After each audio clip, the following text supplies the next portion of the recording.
vivamos realmente aquilo que a palavra de Deus nos ensina. Nos atrasamos um pouquinho porque houve um probleminha técnico, mas já está tudo restabelecido aqui. Nós vamos dar início a esse momento especial, desse domingo separado para adorarmos ao nosso Deus, e mais uma vez nós teremos a oportunidade de dar continuidade à série de mensagens na carta de Paulo aos Filipenses. Vamos dar continuidade a esta série de mensagens e hoje nós vamos expor a partir do capítulo 2 para aprender sobre a exaltação de Cristo, que é o fundamento para a unidade da igreja e a humildade entre irmãos. É sobre isso que vamos aprender nesta noite, com base na série de mensagens em Filipenses. Antes, porém, vamos nos conduzir em algumas leituras de adoração ao nome do nosso Deus. Então eu convido a todos vocês agora que se desprendam das suas preocupações para, neste momento, dedicarem esses poucos minutos que temos a adorar o nome do nosso Deus. Vamos abrir a palavra de Deus no Salmo número 148. Salmo número 148.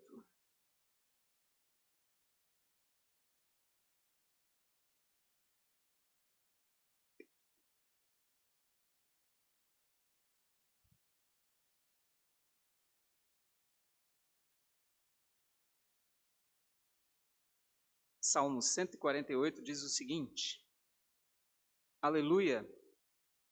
Louvai ao Senhor do alto dos céus, louvai-o nas alturas, louvai-o todos os seus anjos, louvai-o todas as suas legiões celestes, louvai-o sol e lua, louvai-o todas as estrelas luzentes, louvai-o céus dos céus e as águas que estão acima do firmamento. Louvem o nome do Senhor, pois mandou ele e foram criados, e os estabeleceu para todo sempre. Fixou-lhes uma ordem que não passará. Louvai ao Senhor da terra, monstros marinhos e abismos todos, fogo e saraiva, neve e vapor e ventos procelosos que lhe executam a palavra, montes e todos os outeiros, árvores frutíferas e todos os cedros, feras e gados, répteis e voláteis, reis da terra e todos os povos, príncipes e todos os juízes da terra, rapazes e donzelas, velhos e crianças, louvem o nome do Senhor, porque só o seu nome é falso, a sua majestade é acima da terra e do céu. Ele exalta o poder do seu povo, o louvor de todos os seus santos, dos filhos de Israel, povo que lhe é chegado. Aleluia! Vamos louvar ao Senhor com um hino do nosso inário Novo Cântico, hino número 3, a Igreja em Adoração.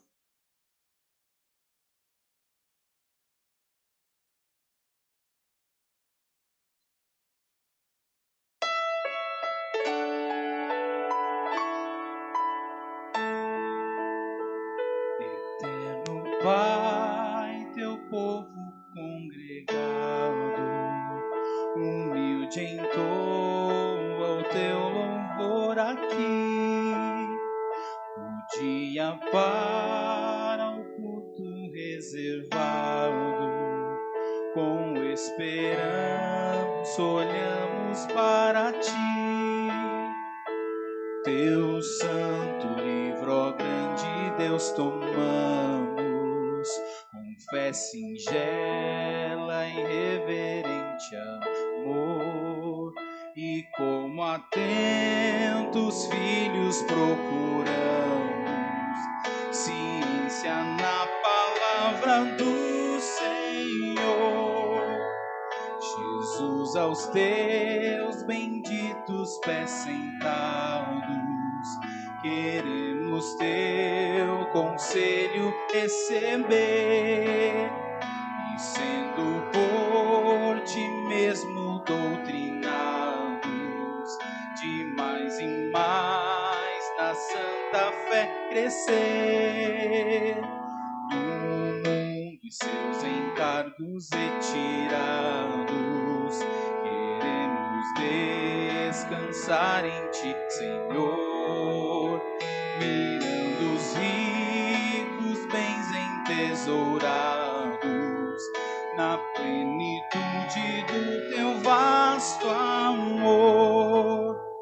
Ensina os Teus, Espírito Divino, dissipa as trevas destes corações e com a luz do Teu celeste ensino venha aclarar as santas instruções. Avive em nós as forças da memória, pois sempre mais queremos conhecer o Rei dos céus, o Cristo cuja glória enleva os santos anjos de prazer. Amém.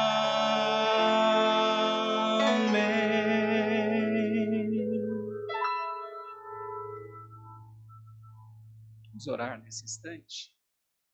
Santo Deus, eterno Pai, nós te bendizemos, Pai, e te agradecemos porque o Senhor nos dá o privilégio de estarmos na Tua presença mais uma vez. Teu povo reunido, Senhor, nos seus lares, todos aqueles que nos acompanham por essa transmissão, nós te pedimos a bênção, Pai, para que os nossos corações sejam alimentados pela Tua palavra nesta noite, Senhor. Precisamos de Ti, Senhor. Precisamos do Teu consolo, precisamos do Teu conforto, ó Pai. E nós te agradecemos porque o Senhor é grande sobre todas as coisas, a Tua majestade, Senhor, preenche todas as coisas, mas ao mesmo tempo o Senhor olha para nós e nós queremos estar humilhados diante de Ti, Senhor, rendendo a Ti aquilo que lhe é devido, Senhor, glórias e honras. Aceita, Senhor, este momento que reservamos para ouvir a Tua palavra, Pai, pois nós oramos em nome de Jesus. Amém. Nós podemos louvar ao Senhor, e o salmo que nós lemos na abertura diz: aleluia, louvai ao Senhor do alto dos céus, louvai-o nas alturas. Ao mesmo tempo, ele fala de todas a sua criação que também o louva, e que nós devemos exaltar esse Deus e louvar a Ele por tudo que Ele é. Por isso que esse salmo, inclusive, é intitulado Coro de Aleluias, e nós fazemos isso com alegria. Mas, ao mesmo tempo, reconhecemos que, diante de Deus, somos pecadores, somos falhos, e o que nos faz ter acesso ao nosso Deus é a obra maravilhosa de Jesus, que nos redimiu dos nossos pecados. Então, nós nos reconhecemos pecadores e carecemos do perdão dos nossos pecados. E este é um momento em que reconhecemos isso até pelo que a palavra de Deus nos ensina, conforme registrado no livro de Isaías, capítulo 43, apenas o verso de número 25. Isaías 43.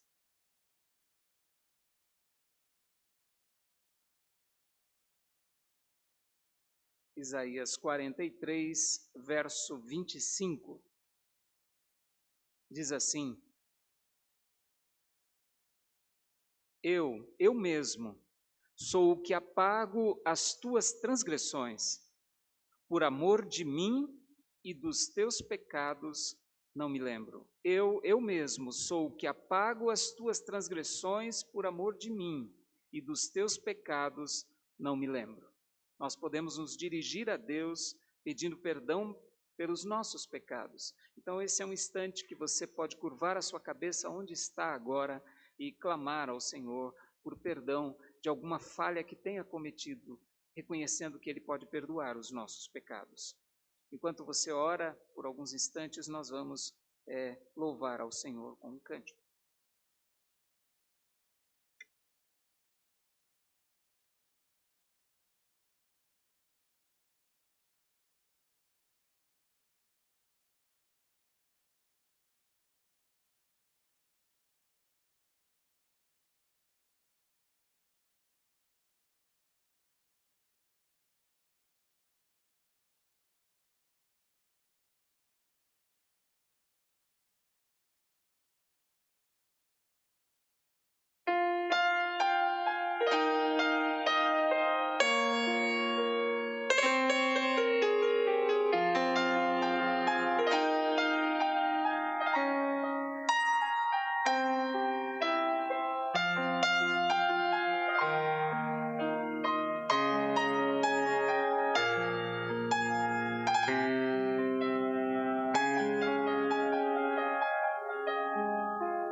e ao meu exemplo fraco tropeçou. Eu não andei nos bons caminhos, Deus, perdão, Senhor. Sim, vão e fútil foi o meu falar, e amor ao meu irmão não demonstrei, e ao sofredor eu não quis ajudar. Perdão, Senhor. Se negligente foi o meu e me dispor a pelejar por ti, e firme em teu trabalho eu não quis ser. Perdão, Senhor.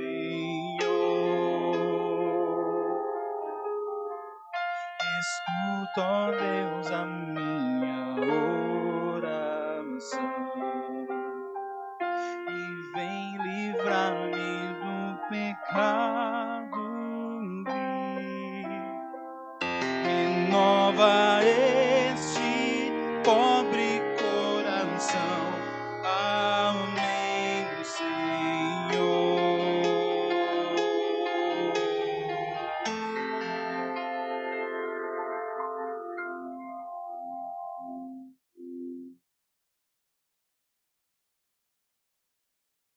Nosso Deus perdoa os nossos pecados, nós temos essa certeza e Ele é perdoador, e nós encontramos isso no texto de Isaías também, no mesmo profeta que acabamos de ler, Isaías capítulo 55, verso de número 7, que diz assim: Deixe o perverso o seu caminho, o iníquo os seus pensamentos, converta-se ao Senhor, que se compadecerá dele, e volte-se para o nosso Deus, porque é rico em perdoar. Vamos orar ao Senhor mais uma vez.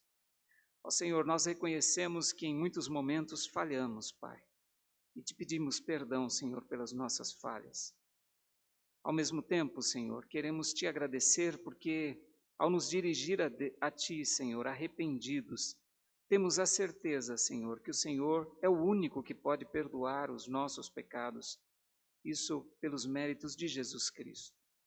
Não há nada em nós, ó Pai, que possa alcançar de Ti, Senhor, alguma bênção pelos nossos próprios esforços, ó Deus, pelas nossas posses, pelo nosso conhecimento intelectual, nada, Senhor, é capaz de alcançar a Tua graça, a não ser pela obra de Jesus Cristo. E é por isso que nos dirigimos a Ti, Senhor, humilhados neste momento, clamando de Ti o perdão para falhas que talvez tenhamos cometido neste dia mesmo, Pai. Perdoa-nos, Pai. Nós sabemos que o Senhor é o único que pode nos dar este conforto e esta segurança, ó Pai. E pode nos tornar, ó Deus, santos diante de Ti por meio de Jesus Cristo. Nós oramos, Pai, agradecidos em nome de Jesus. Amém. E neste momento, então, nós vamos louvar ao Senhor com mais um cântico, louvando a esse Deus maravilhoso.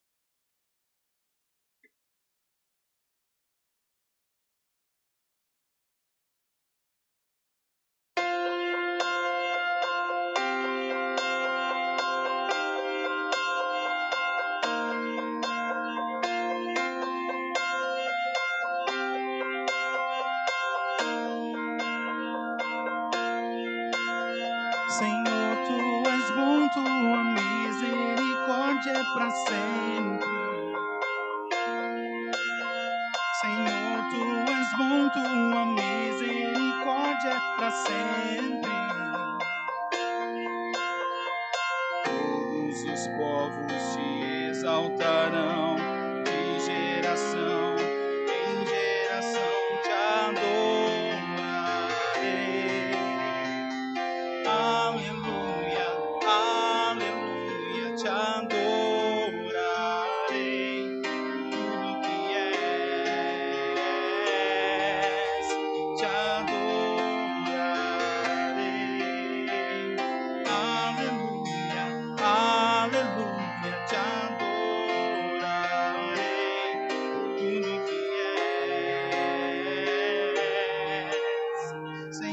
Tu és bom, tua misericórdia é para sempre.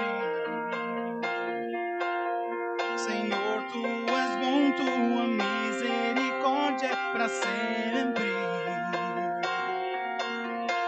Todos os povos te exaltarão, de geração em geração te adorarei. Aleluia, aleluia, te adorarei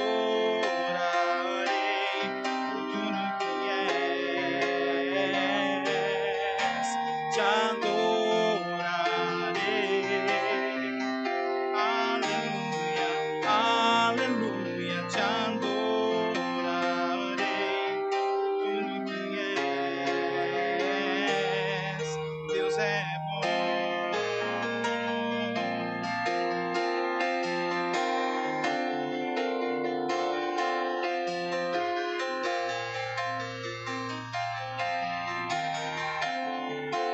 Deus é bom o tempo todo, o tempo todo. Deus é bom, Deus é bom o tempo todo, o tempo todo. Deus é bom, te adorarei. Aleluia, aleluia, te adorarei com tudo que és, te adorarei. Aleluia, aleluia, te adorarei por tudo que és, por tudo que és, por tudo que és. Deus é bom.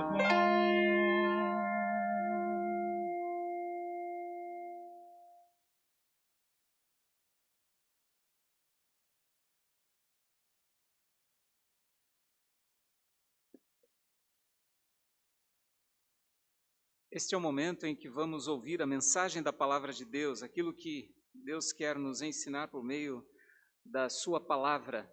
E para isso, então, eu peço a você que abra na carta aos Filipenses, capítulo 2. Filipenses, capítulo 2.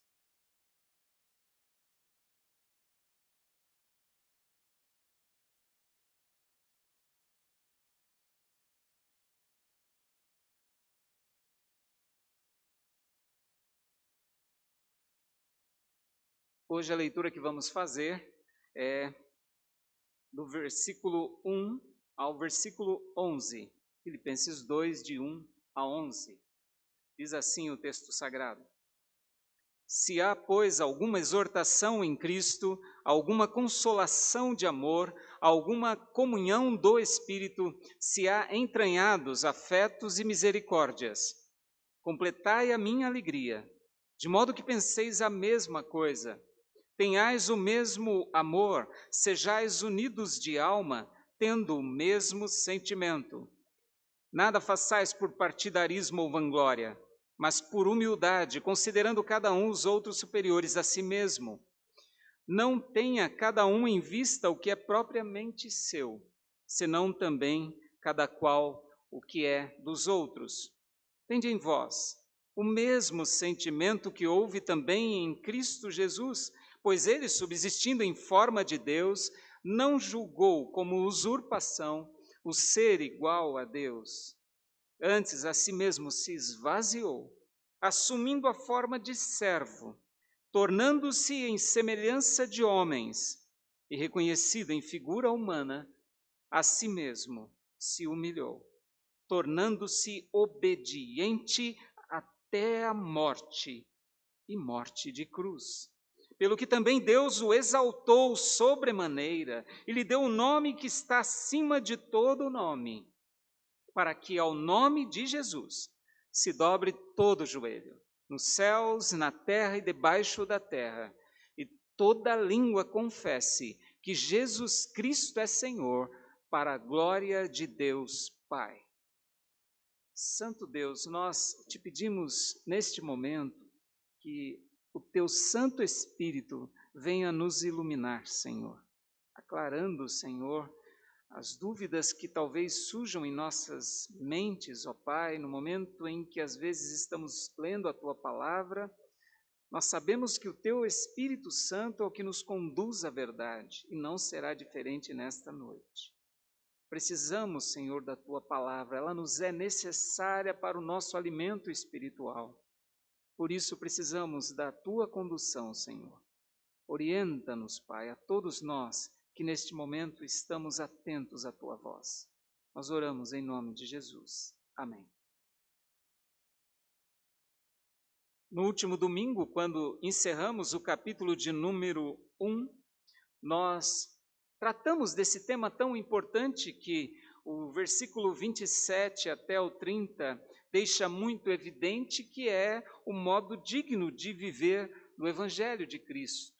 Vimos isso na última semana, que o Evangelho de Cristo é o que deve nortear todas as atitudes dos crentes neste mundo, mantendo-os no combate pela fé evangélica, firmes no mesmo espírito, sustentados pela graça de Deus. Isto é viver de modo digno do Evangelho de Cristo.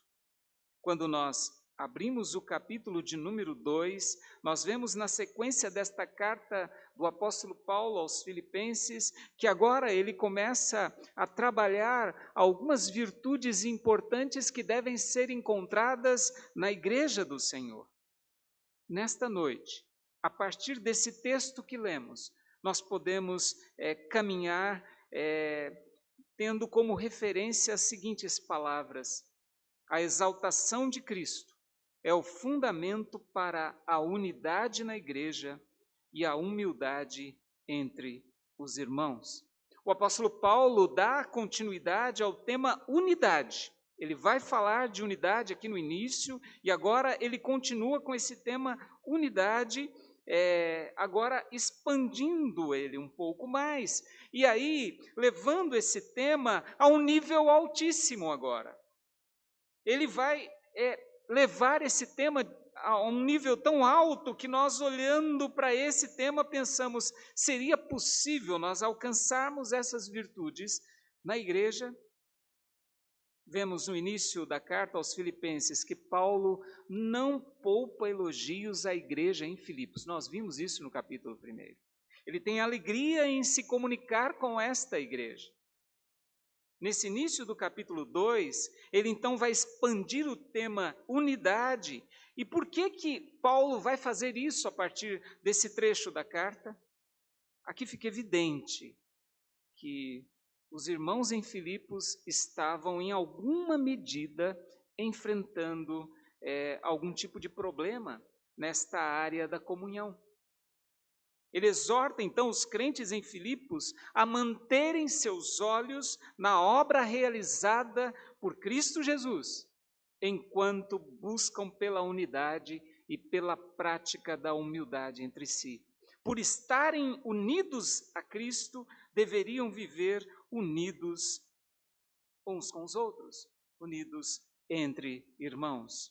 No capítulo 2, nós vemos no início aqui, nesses primeiros versículos, 4 cláusulas que Paulo trabalha aqui logo no início. Ele vai trabalhar 4 cláusulas que estão aqui amarradas ou costuradas a essa partícula C. E essa partícula C que aparece aqui no início deste capítulo 2, não é aquela ideia de condicionais ou algo num tempo da nossa língua portuguesa de verbos, né? No subjuntivo, ou seja, aquele tempo da hipótese, né? Aquela forma de hipótese, algo que pode acontecer. A forma como esta partícula se apresenta no início é algo do indicativo, ou seja, é um fato que deve acontecer. Não é uma dúvida que Paulo coloca quando ele diz: se há, pois, alguma exortação em Cristo, e aí ele começa a desenvolver as outras cláusulas. Não é uma condição, uma hipótese que pode em algum momento existir na igreja. Ele tem certeza que isso precisa acontecer na igreja. É algo que se espera dos crentes na igreja. Por isso ele diz: se há, pois, alguma exortação em Cristo, alguma consolação de amor, e a outra cláusula, alguma comunhão do Espírito, se há entranhados afetos e misericórdias. Em outras palavras, o que o apóstolo Paulo está dizendo é: isso precisa existir na igreja. É isso que existe na igreja. Então, ele trabalha isso de uma forma a falar de virtudes tão importantes. Ele diz: alguma exortação em Cristo. E exortação em Cristo tem a ver com a nossa união com Cristo. É estar unidos a Cristo. Quando ele diz há uma exortação em Cristo, é essa ideia de estarmos ligados a Cristo, sendo orientados o tempo todo pelo nosso Senhor Jesus. Mas ele diz mais: se há alguma consolação de amor. E nós sabemos que o amor que nós temos de uns pelos outros, essa comunicação que fazemos em amor de uns pelos outros, ela não vem de nós mesmos, mas ela é procedente do próprio Deus. Nós amamos porque Ele nos amou primeiro. Então, esse amor procede de Deus. Então, o que se espera na igreja? Que realmente haja essa consolação de amor, porque estamos unidos a Cristo e é de Deus que vem esse amor que nos une como igreja. Isso precisa acontecer na igreja. Ele usa outra cláusula, ele diz aqui então, consolação de amor, alguma comunhão do Espírito. Nós sabemos que os servos do Senhor são habitados pelo Espírito Santo de Deus, e o fato de sermos ligados a Cristo pressupõe que o Espírito Santo habita em nós.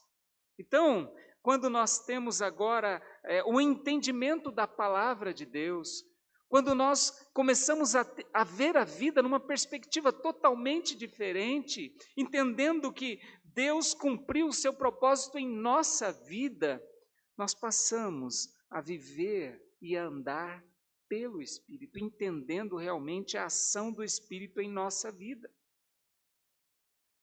1 Coríntios, capítulo 3:16, diz o seguinte: não sabeis que sois santuário de Deus e que o Espírito de Deus habita em vós? Isso é a prova da palavra de Deus nos dizendo. Ainda em Efésios, capítulo 4, verso 4, nós lemos: há somente um corpo e um Espírito, como também fostes chamados numa só esperança da vossa vocação. Então, fomos chamados por Cristo e podemos hoje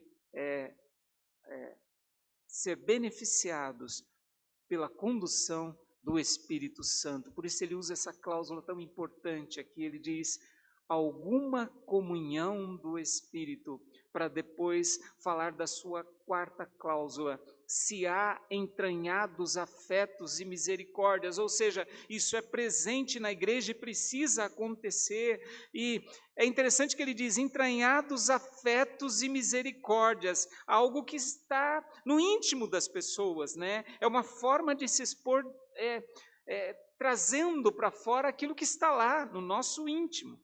O que são os afetos? Afetos tem a ver com a sensibilidade para com as necessidades do outro. Isso é afeto. E misericórdia é sentir a dor do outro. É saber que muitas vezes o nosso amigo, o nosso irmão está sofrendo e você procura sentir essa dor. Isso é ter misericórdia. É exatamente isso que Deus fez por nós. Cristo, quando morreu, sentiu a nossa dor para que nos desse salvação. Então, nós aprendemos de misericórdia com o próprio Deus. Então, e são virtudes que se espera na igreja do Senhor. Por isso ele abre aqui este capítulo 2, falando destas cláusulas tão importantes. Então, juntando estas virtudes todas, nós aprendemos que a unidade é uma questão de viver coerente com o Evangelho. Então, quando nós dizemos assim, eu sou crente, eu sou evangélico, é preciso haver uma coerência nisso, nessas afirmações que fazemos ao longo da nossa vida. Essa afirmação, ela precisa ter uma coerência com a minha prática, não fora da igreja apenas, mas dentro dela, tendo exortação em Cristo, comunhão e consolação de amor, comunhão do Espírito, entranhados afetos e misericórdia. Isso é viver de modo digno do Evangelho do Senhor. E aí, então, o apóstolo Paulo vai tratar agora com o primeiro imperativo que vemos nesses blocos de versículos aqui. No versículo 2 ele diz, completai a minha alegria. Em outras palavras, ele está dizendo o seguinte, me deixem plenos de alegria. Então, é como se o apóstolo Paulo dissesse, eu sei que vocês já vivem isso em alguma medida, mas não podem se acomodar. Então, sabe quando você diz assim, olha, a minha igreja é uma igreja que é alegre, uma igreja que transmite alegria. E quando os visitantes, às vezes, frequentam a sua igreja, ou frequentam aquela igreja, saem dizendo, olha, eu achei uma alegria nessa igreja, uma paz, não é? É isso que se espera numa igreja. Isso é coerente com o Evangelho. Mas Paulo está preocupado numa questão importante. Eles não podem se acomodar a isso. Por isso ele diz, me tornem plenos de alegria. Completai a minha alegria.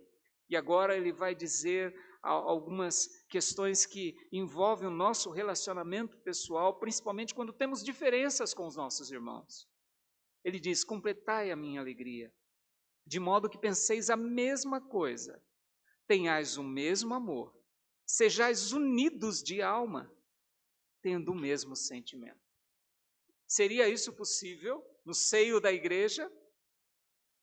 Será que o que ele está querendo dizer aqui é que todos nós não podemos, de maneira alguma, ter diferenças de pensamentos, às vezes de posicionamentos com relação às atividades que desenvolvemos na igreja ou em nossa vida, mas no viver como corpo, ele diz, vocês devem pensar a mesma coisa. Vocês devem pensar a mesma coisa. E ele expande um pouco mais isso para dizer o seguinte, tenhais o mesmo amor, sendo unidos de alma. Então, quando nós falamos de viver em união, aqui falando apenas de companheirismo, que somos colegas uns dos outros na igreja, e que a igreja é como se fosse um clube ou um ajuntamento onde eu revejo meus amigos, onde eu tenho algumas atividades ali tão importantes que eu preciso estar lá por causa de algumas responsabilidades que eu tenho com a liderança da igreja, com aquilo que eu me propus a fazer. Evangelho não é isso. O que fica claro aqui é que precisa haver essa unidade na igreja. E para que haja essa unidade, nós precisamos aprender com essas cláusulas importantes que o apóstolo Paulo desenvolve no início.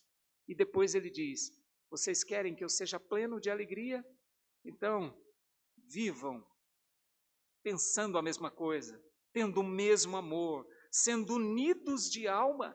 Então, mesmo quando surgem algumas divergências em nossos pensamentos, algo precisa nos unir. E o que nos une é o Evangelho. Esta é a causa maior. É por isso que estamos no combate. Infelizmente, acontecem muitas desavenças no seio da igreja, porque não há este foco tão somente no Evangelho. Ele nos une, mesmo que às vezes eu tenha minhas divergências de formas de agir na igreja, mas uma coisa precisa ficar clara, nós somos unidos no Evangelho, e a igreja é um corpo, e ela precisa viver de modo digno desse Evangelho do Senhor. Por isso o apóstolo Paulo está preocupado com estas questões tão importantes de unidade na igreja. Porque provavelmente a igreja em Filipos estava já enfrentando alguns problemas nesta área. Então Paulo continua com a sua exortação a partir do verso 3, quando diz, nada façais por partidarismo ou vanglória, mas por humildade, considerando cada um os outros superiores a si mesmo. E o verso 4 está conectado naturalmente. Não tenha cada um em vista o que é propriamente seu, senão também cada qual o que é dos outros. Nós somos unidos em um corpo, e quem nos chamou para esta união é o próprio Deus. 1 Coríntios, capítulo 1, verso 9, diz: fiel é Deus, pelo qual fostes chamados à comunhão de seu Filho Jesus Cristo, nosso Senhor. É por isso que a unidade é algo tão sério e tão trabalhado pelo apóstolo Paulo nesta carta, e que serve para nós neste dia. A unidade que é desejada para a igreja em Filipos não estava vinculada a diferenças entre aqueles irmãos, mas, na verdade, ela está vinculada ao Evangelho do Senhor. Esta unidade é com um propósito. Ela não é por si mesma, alguma coisa que alguém criou, a gente precisa ficar unido, não. A unidade, ela tem um propósito, e o propósito da unidade da igreja é glorificar a Deus, é glorificar a Deus. Então, por isso que o apóstolo Paulo traz estas exortações, e ele diz: não façam nada por partidarismo ou vanglória. Vanglória é quando a pessoa pensa em si mesma, ela transmite a glória das coisas para ela mesma. Ela é aquela pessoa que se basta, ela é que tem todo o valor. É agir buscando interesses pessoais, individuais. Isso é vanglória. A própria palavra já dá essa ideia de algo vão, não é? Então ele diz: vocês não devem agir por vanglória. Por que isso? Porque somos um corpo, unidos. E esta mensagem, ela volta o tempo todo, ela está aqui nesse texto.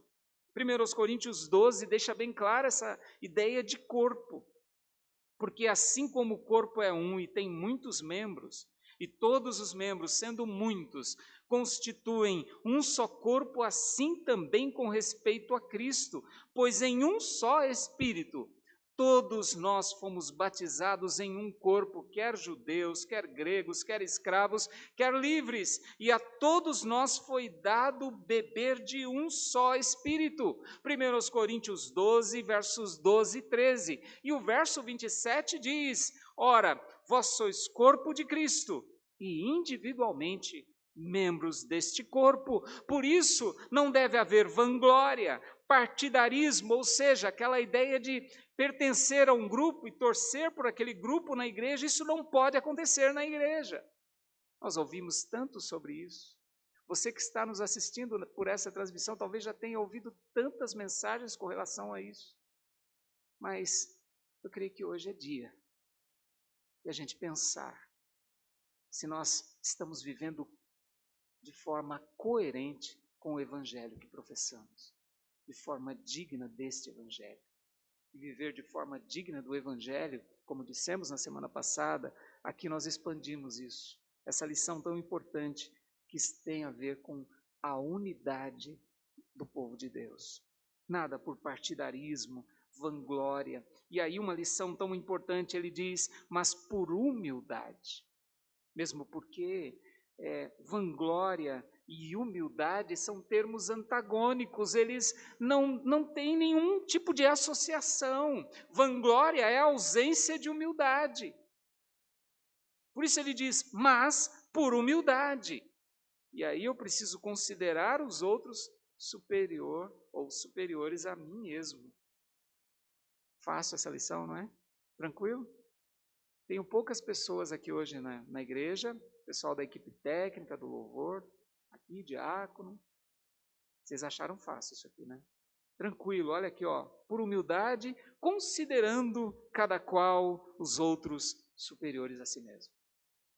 Uma dificuldade do ser humano. Nós temos uma inclinação para achar que somos superiores. O pecado faz isso conosco. Por isso, eu e você precisamos aprender constantemente a humildade. Essa lição tão importante. Mas por humildade, considerando cada um os outros superiores a si mesmo. A humildade ela vai contribuir para a unidade a ser alcançada na igreja.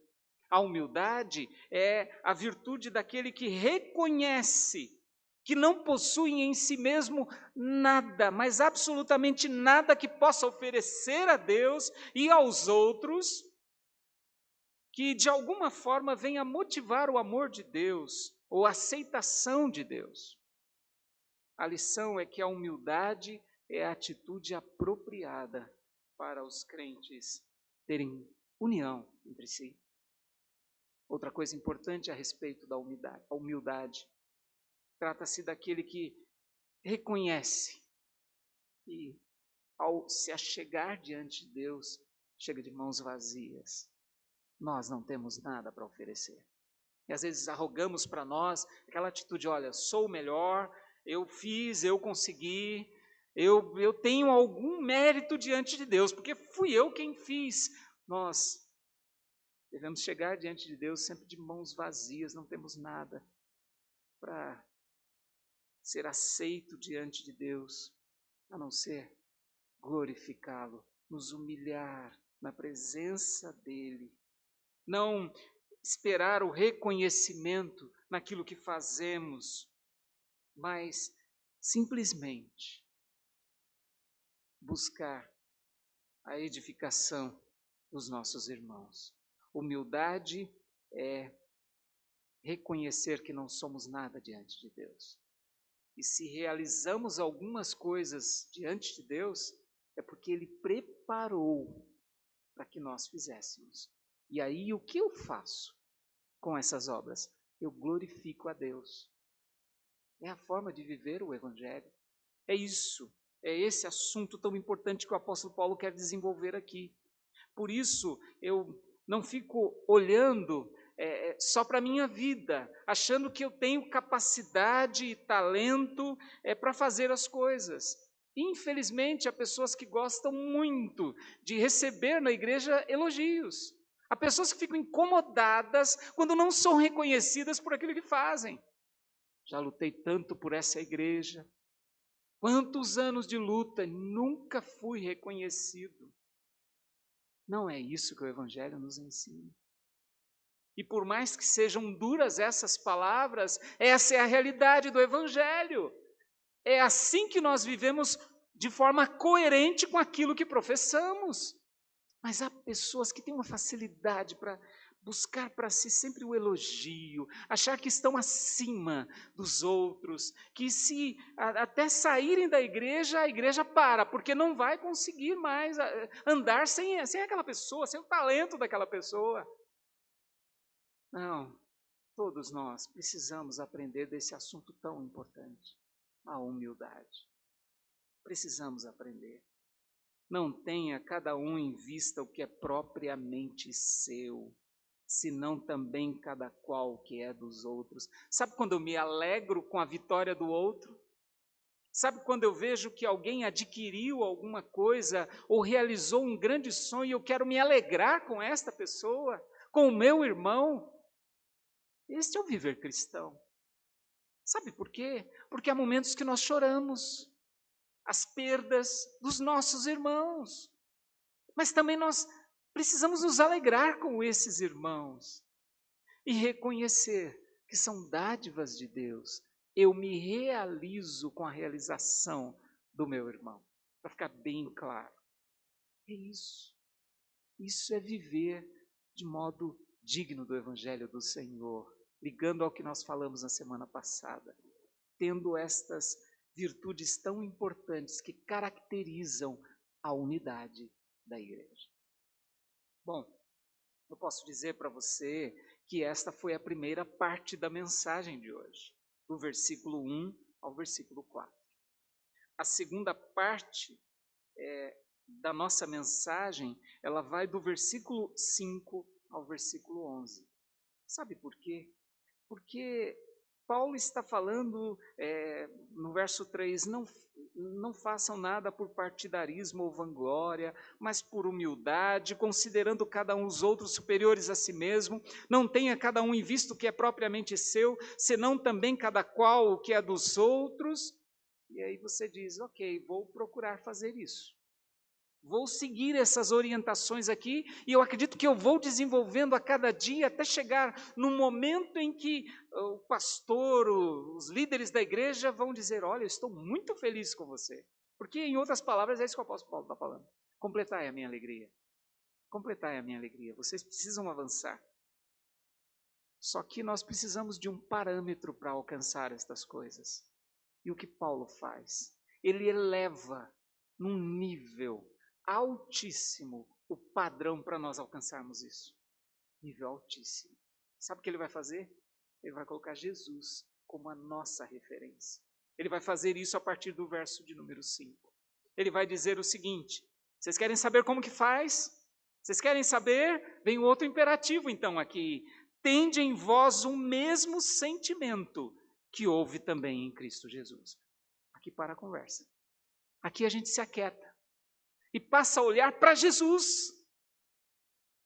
A gente tira aquela tendência ensimesmada de achar que somos alguma coisa. A gente desce um pouco daquele pedestal do orgulho e começa a olhar para Jesus e ver que Ele poderia, sim, descer com toda a majestade, com toda a glória, com toda a pompa de um rei humano. Ele poderia fazer a sua obra num estalar de dedos. Mas ele fez essa obra passo a passo. Ele cumpriu cada passo, desde o seu nascimento até a sua morte humilhante, para que eu e você pudéssemos ter vida. Ele é o padrão, é para ele que eu olho. Por isso o apóstolo Paulo diz, tendo em vós o mesmo sentimento. Crentes em Filipos, tenham esse sentimento que houve em Cristo Jesus. Como que foi esse sentimento de Cristo Jesus? Ele diz, pois ele subsistindo em forma de Deus, não julgou como usurpação o ser igual a Deus. Antes, o que ele fez? A si mesmo se esvaziou, assumindo a forma de servo. É Deus descendo da sua glória e se tornando um escravo, assumindo a forma de servo, tornando-se em semelhança, e só vai descendo, vocês perceberam? Tornando-se em semelhança de homens, vai descendo mais, e reconhecido em figura humana, tem que descer mais um pouco, se humilhou, tornando-se obediente até a morte. Mais um pouco, morte de cruz. Por que eu dou esse destaque? Porque morrer na cruz, você sabe muito bem, alguém que morria na cruz era considerado amaldiçoado. Jesus foi até o último ponto de humilhação, por assim dizer. Ele sofreu a morte de cruz. Paulo faz questão de destacar isso. Então, quando nós pensamos em exortação em Cristo, nossa união com Cristo, consolação de amor, comunhão do Espírito, entranhados afetos de misericórdia, porque isso é o que se espera do servo do Senhor. Isso é viver coerente com o Evangelho. E a minha prática diária e a forma como eu ajo com o meu irmão, nós vemos aqui, é preciso pensar a mesma coisa, há algo que nos une, que é o Evangelho do Senhor Jesus, tendo o mesmo amor, sendo unidos de alma, tendo o mesmo sentimento, não vivendo no partidarismo, nem em vanglória, mas por humildade e aprendendo com Jesus. Com Jesus. Ele se humilhou a ponto de morrer a pior morte, por assim dizer, a morte de cruz. E fez isso pela sua igreja, fez isso por mim e por você. Por isso nós precisamos, sim, erguer-nos dos nossos joelhos, às vezes trôpegos, achando que estamos nos arrastando como servos do Senhor, ficarmos firmes, porque a palavra de Deus aqui em Filipenses sempre vai chamar os servos do Senhor para o combate, para se manterem firmes no Evangelho do Senhor, porque Paulo está escrevendo esta carta e não está nem um pouco desanimado, apesar de estar preso. Ele não está nem um pouco desanimado. mas ele se comunica com esta igreja, demonstrando a sua alegria. Esta carta, ela é o tempo todo revestida de alegria. E esta carta chegou até nós para nos despertar também nesta noite, para que vivamos esse modo digno do Evangelho, viver coerente com o Evangelho do Senhor. Nós temos o padrão a seguir, o alvo a seguir, e é Jesus.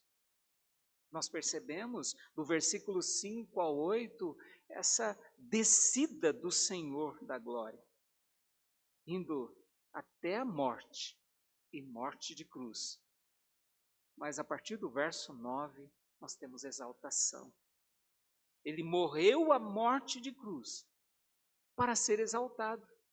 Não pelos homens, não foi mesmo. Não por causa das riquezas que o mundo poderia oferecer. Ele foi exaltado pelo próprio Deus. É o verso de número 9, indo até o verso de número 11. Pelo que também Deus o exaltou sobremaneira, e lhe deu o nome que está acima de todo nome, para que ao nome de Jesus se dobre todo o joelho, nos céus, na terra e debaixo da terra, e toda língua confesse que Jesus Cristo é Senhor, para a glória de Deus Pai. Há uma lição maravilhosa a ser aprendida aqui, meus irmãos, que a partir da exaltação de Cristo e toda a sua obra concluída na sua primeira vinda, toda essa exaltação que lhe foi dada por causa da sua obra concluída, ele venceu a morte. Deus o exaltou acima de todo nome. Então, somente pelo nome de Jesus é possível alcançar a salvação. E esse evangelho é oferecido hoje. Todos têm a oportunidade de ouvir esse evangelho, mas muitos rejeitam. Mas não há forma de alcançar a salvação, a não ser por este nome que foi exaltado acima de todas as coisas. Veja que quando o apóstolo Paulo procura traçar aqui o que nós chamamos de um hino de exaltação, aqui composto pelo apóstolo Paulo, e talvez um hino que provavelmente era cantado naquele tempo, ele está preocupado em dizer assim: olha, ele foi exaltado acima de todas as coisas, mas não há nenhum espaço na criação onde Cristo não tenha sido exaltado. E diante deste nome, nós nos humilhamos. É isso. Não somente eu e você que já somos servos do Senhor, mas ele diz que ao nome do Senhor todo joelho se dobra, nos céus, na terra, debaixo da terra, e toda língua reconhece e confessa que Jesus é Cristo, ungido do Senhor, para a glória de Deus Pai. Então, quando nós vemos a ação de Jesus em descer à terra e agir com humildade, nós temos que aprender sobre esta humildade. É interessante que o apóstolo Pedro, ele capta muito bem esta mensagem, inspirado pelo Espírito Santo. Ele vai dizer na sua primeira carta, no capítulo 2, do versículo 21 a 25, descrevendo também a obra do Senhor, o seu estado de humilhação. Ele diz: porquanto para isto mesmo fostes chamados, pois que também Cristo sofreu em vosso lugar, deixando-vos exemplo para seguirdes os seus passos. Veja qual é o parâmetro, qual é o padrão. E o verso 22 diz: o qual não cometeu pecado, nem dolo algum se achou em sua boca, pois ele, quando ultrajado, não revidava com ultraje, quando maltratado, não fazia ameaças, mas entregava-se àqueles que julga, ou se entregava àquele que julga retamente, carregando ele mesmo em seu corpo, sobre o madeiro, os nossos pecados, para que nós, mortos para os pecados, vivamos para a justiça. Por suas chagas fostes sarados, porque estáveis desgarrados como ovelhas, agora, porém, vos convertestes ao pastor e bispo da vossa alma. A igreja é unida a Cristo. E nós precisamos aprender a cada dia a nos humilhar na presença do Senhor. Quando aprendemos isso, nós praticamos a humildade com o nosso irmão. Praticamos a humildade, às vezes, quando somos injustiçados, inclusive, quando às vezes somos injustiçados, nós praticamos a humildade, porque temos o nosso olhar ali direcionado para o nosso Senhor Jesus. Paulo, então, está preocupado em que a igreja do Senhor busque em Cristo o padrão para viver todas as virtudes que são esperadas dos servos do Senhor.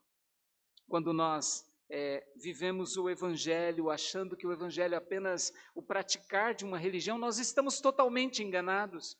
E aqui cabe uma citação de um autor chamado Timothy Keller. Ele escreveu o livro A Fé na Era do Ceticismo, eu até recomendo, Como a Razão Explica Deus, um livro muito interessante, e eu colhi essa citação dele que achei oportuna para este momento. Ele diz assim: se você evita o pecado e vive segundo a moral, de modo que Deus tenha de abençoá-lo, então, ironicamente, talvez esteja buscando em Jesus um mestre, um modelo, uma ajuda, mas o está evitando como Salvador.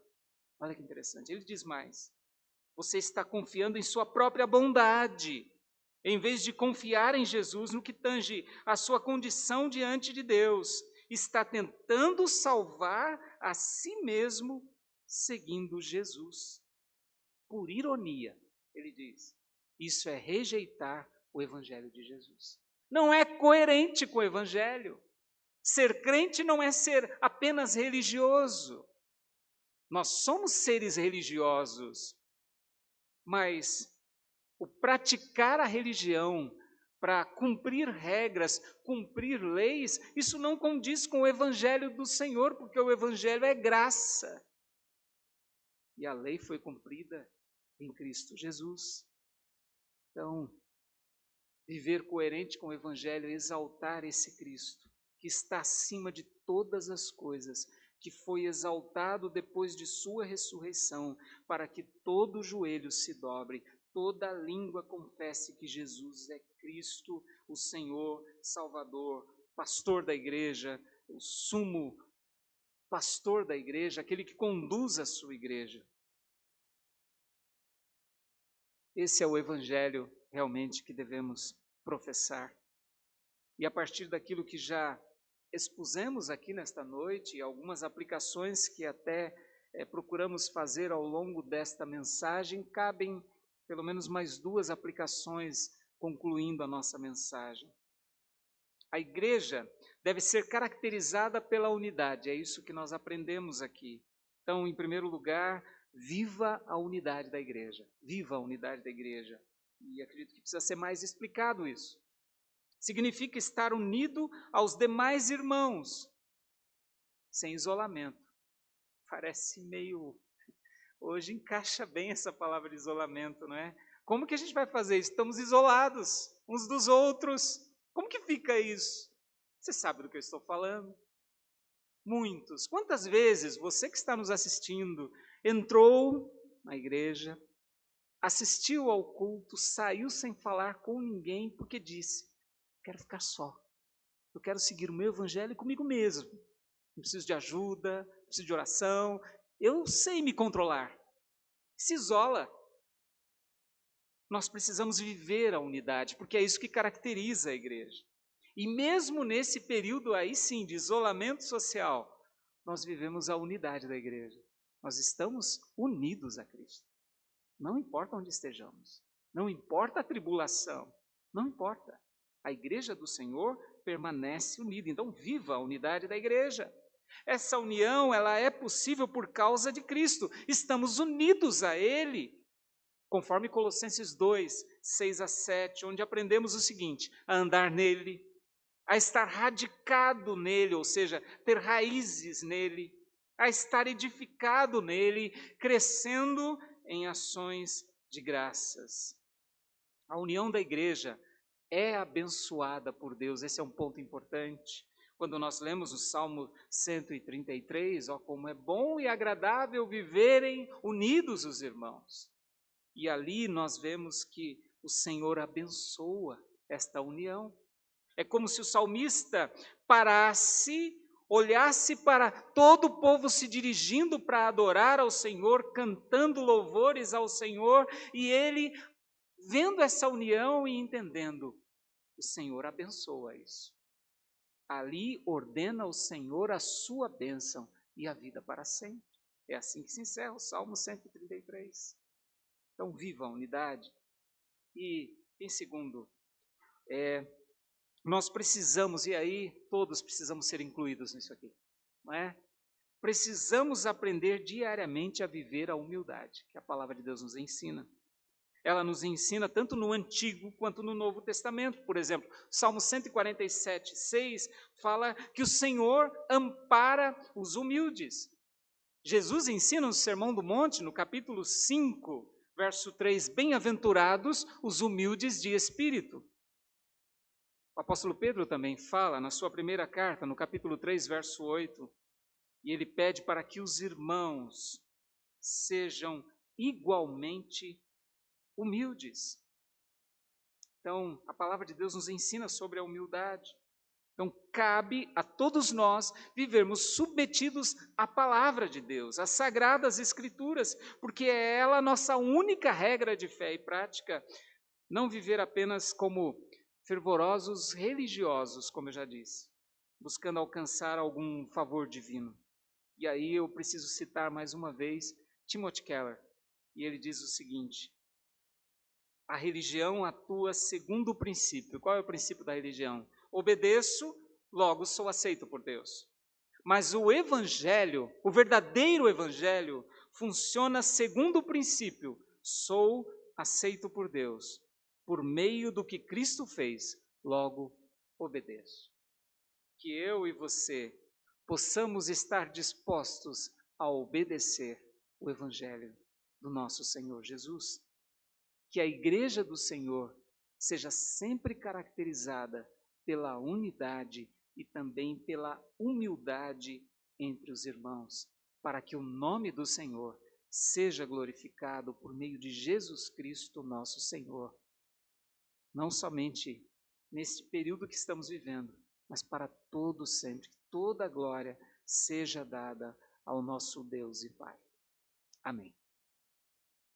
Nós vamos, antes de encerrar a nossa transmissão, louvar ao Senhor. Então, vamos mais uma vez louvar ao Senhor com um cântico.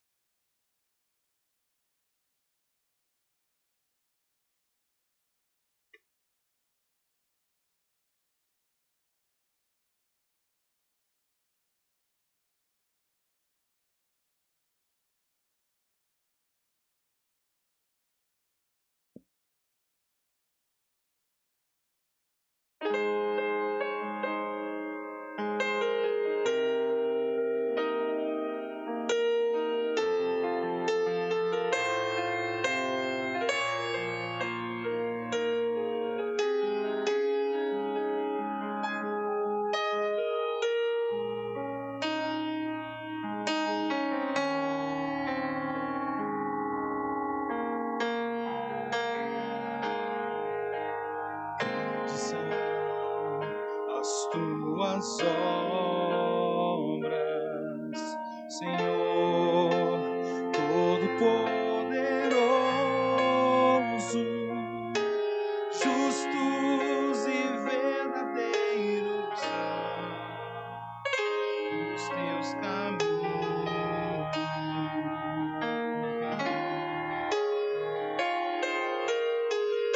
São as tuas obras,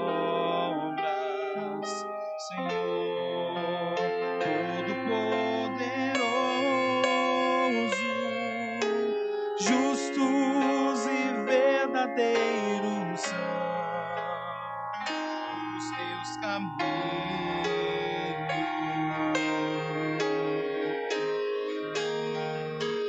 ó Rei das nações, quem não temerá, quem não glorificará teu nome, ó Rei das nações, quem não te louvará, pois só teu nome é santo,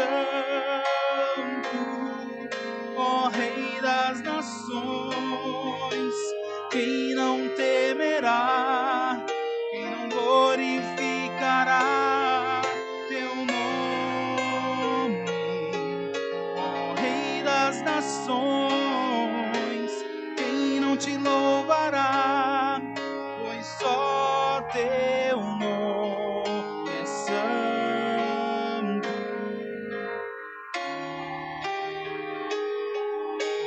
Todas as nações virão e adorarão diante de ti, pois os teus atos de justiça se fizeram manifestos.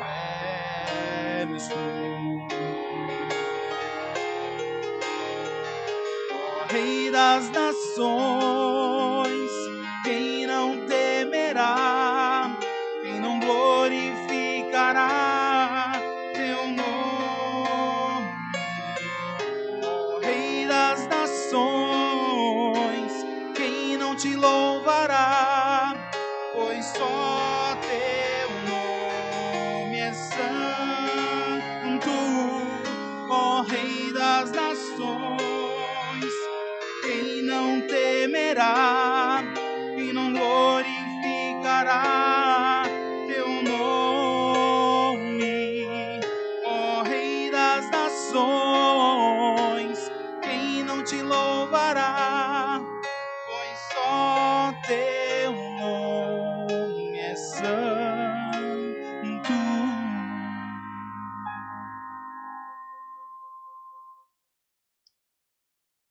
Nós vamos, neste momento, orar, agradecendo a Deus por este momento que tivemos aqui, onde aprendemos mais da palavra de Deus. E também, nesse momento, eu quero incluir nesta oração final aqui a vida da Maria Clara. Ela é filha do Fernando Vargas. Ela foi diagnosticada com chikungunya. Então, vamos orar pela Maria Clara e também orar pela nossa irmã Auricedina, que está internada e o seu quadro inspira cuidados. Então, é importante que todos os irmãos estejam orando por esta irmã e também pela Maria Clara. Então, vamos orar neste momento. Senhor amado, nós te agradecemos, Pai, porque tivemos a alegria, o privilégio de mais uma vez aprender mais da Tua Palavra.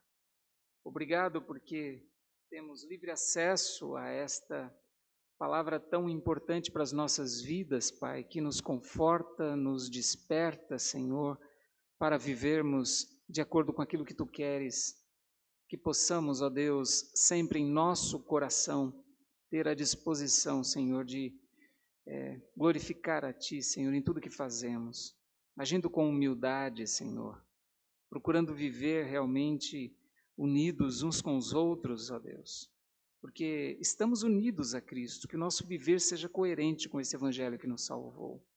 Te agradecemos por esse momento, Pai, mas também queremos neste momento, Senhor, interceder por aqueles que sofrem e queremos colocar diante de Ti, Senhor, a vida da Maria Clara neste momento, Pai. Ó Deus, nós sabemos que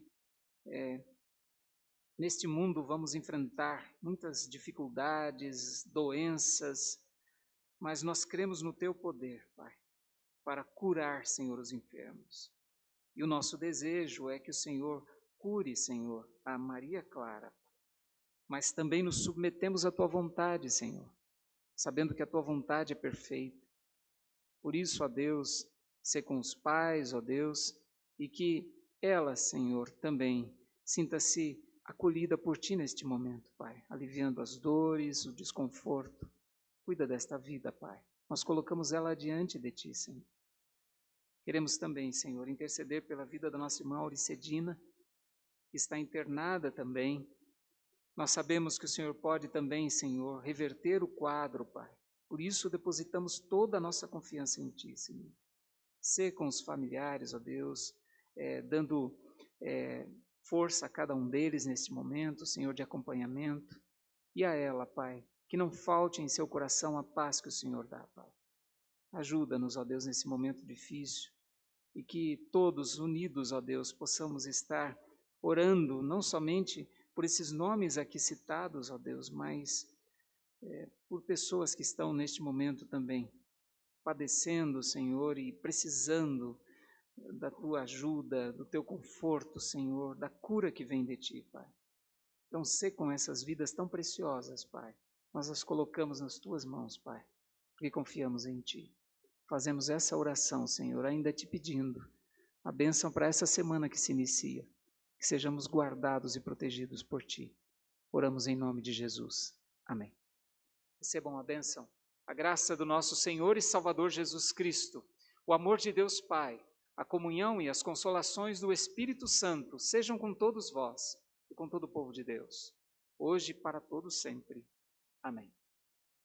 Nós queremos agradecer a todos que participaram dessa transmissão e que nos acompanharam nessa transmissão, tanto os irmãos aqui da Igreja Presbiteriana de Poá, como também os nossos queridos irmãos da Quarta Igreja, congregação também Jardim Boa Vista. Deus abençoe a vida de vocês, aqueles que estão nos visitando pela primeira vez nessa transmissão, irmãos de outras denominações, de outras igrejas, todos se sintam abraçados por nós e que Deus abençoe a vida de cada um de vocês e até a próxima transmissão, se Deus quiser.